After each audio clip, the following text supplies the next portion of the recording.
Hello friends, welcome to Crusader Academy. This is Rupesh Jadhav.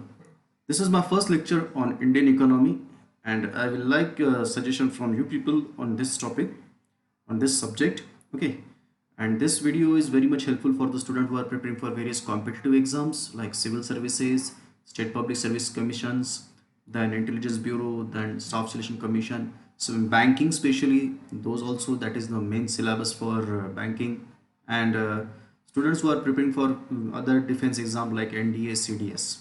Okay, and I'm going to start from the basic, so it will be a little bit useful for and understandable to the students who try to avoid the Indian economy from their syllabus. So let's start.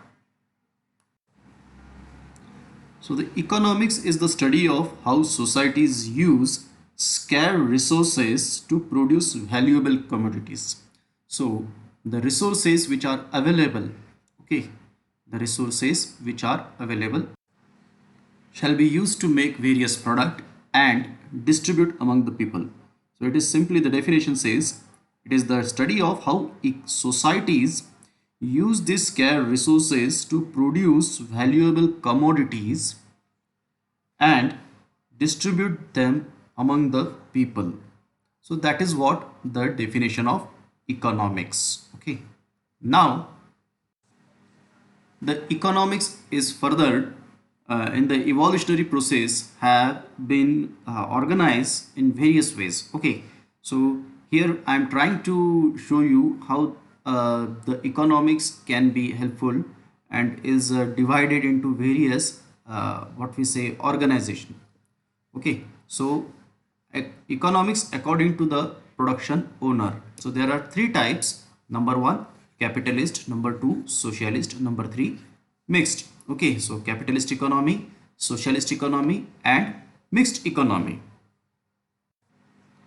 So the capitalism, it was proposed or its origin is in the book of Adam Smith. The name of the book is Wealth of Nation, which was written in 1776, and whatever the concept has been given in this book, it was adopted by US at first. Okay, after their independence, 1 year after the independence, they adopted this concept. He stressed on two things. Number one, division of the labor, that there should be some division of the labor, and also the environment of laissez-faire. Now this laissez-faire means that there should be no interference by the government. Okay, the term laissez-faire means non-interference of the government. Okay, so he don't want government to interfere in this what we say environment. Okay, so government should not interfere in the market, it should not control that.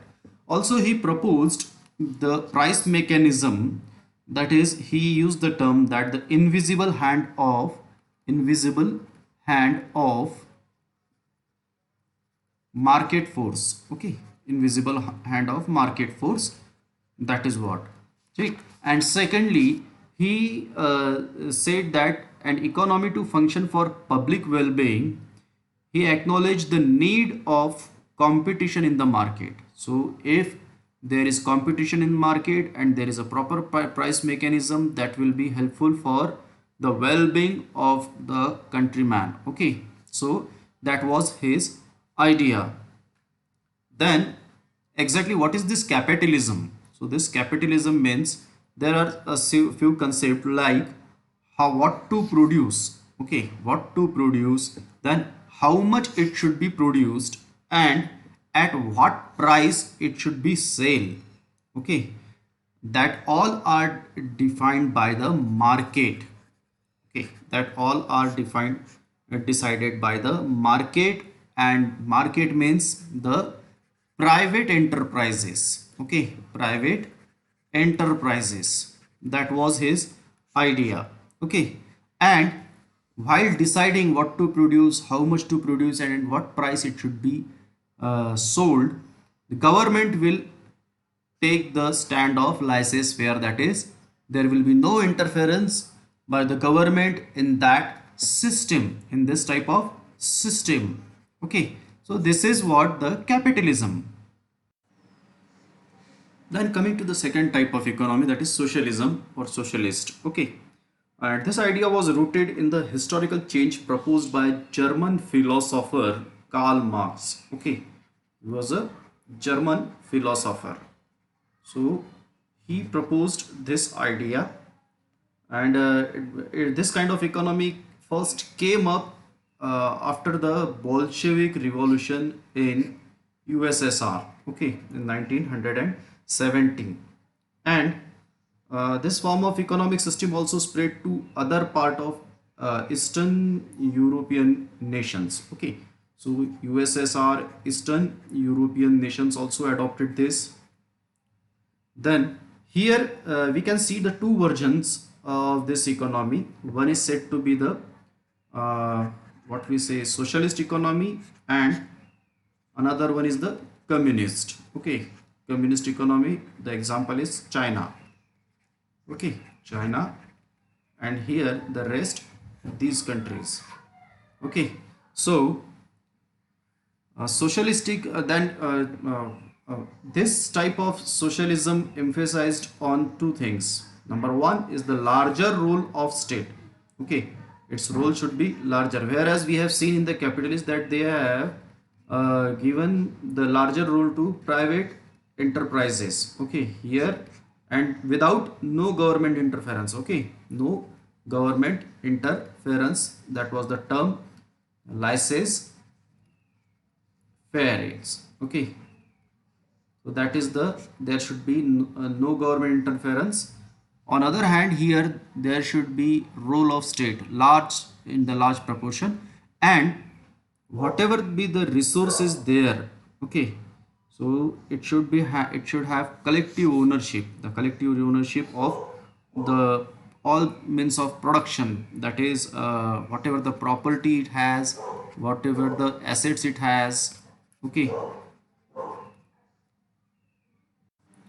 though the idea of capitalism origin in the year around 1776 after the book published by our Adam Smith, but it is said to be, this socialism is said to be the reaction to this capitalism, as the socialist or these communist economies used to criticize this capitalistic economies on being based biased on the exploitation. Okay, so they were exploiting. In return, the capitalist economy called them as the state capitalism. This was in another term can be used for this is state capitalism. That is the same thing. This is socialism. Okay, where the state has the sole responsibility of exploiting. So this is what the socialism. Now coming to the third type of economy, that is mixed economy. It was proposed by John M. Keynes after the Great Depression of 1920. So what happened during this depression? The capitalist countries as well as socialist countries suffer through great loss. Okay, and then they realize that these two, capitalist approach and socialistic approach of economy, is not going to work. So there should be another type of approach, and which was proposed by John M. Keynes. He suggested that there should be strong government intervention. Okay, and in the meanwhile he suggested that how it can be done by increasing or raising the government expenditures, or preparing the fiscal policy in which there will be discretionary fiscal deficits, lower interest rates, cheap money supply. And why this? To just to boost the demand of goods and services. Okay, so there should be the demand of goods and services that should be boosted up. Okay, and one more thing he suggested about the public goods, that there should be everything was under the control in the capitalistic, everything whatever we need like a private goods, it was prepared and produced by the private enterprises. Okay, so whatever a common man need, it was prepared by private enterprises, and government has no interference in there.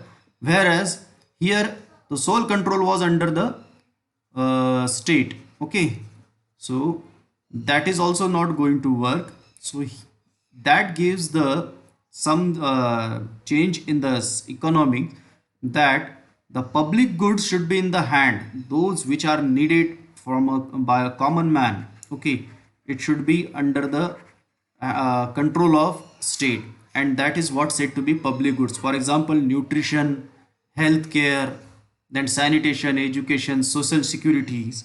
So these all should be brought under the government control.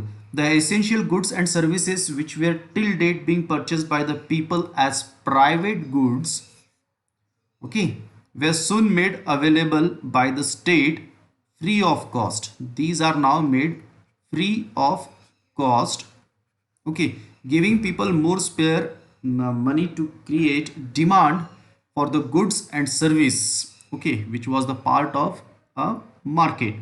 So here all these nations who were earlier having this type of approach, that capitalist and socialist, now they realize that there should be this mixed type, shifting towards the mixed type of economy. The example of this type of economy is our country India. Okay, so India is adopting mixed type of economy after, especially after 1991, you can say. uh, Here some important things of the common man has been under the government control. Public sector enterprises are established for that, and as well as the private sector, both are flourishing in a good way. So I hope you like my video. If you like, please give like to my video, and also put comment in comment box. This was my first video for Indian economy, and as economy is needs a regularly updation, so I have to go through many books to update each and every point here. Okay, so put your comment in comment box. Your comments motivate me and it gives me the direction. And also share this video to your friends who are preparing for various competitive exams and who has economics as their subject in their intermediate or graduation level. And please subscribe my channel Crusader D Guardian. Thank you very much.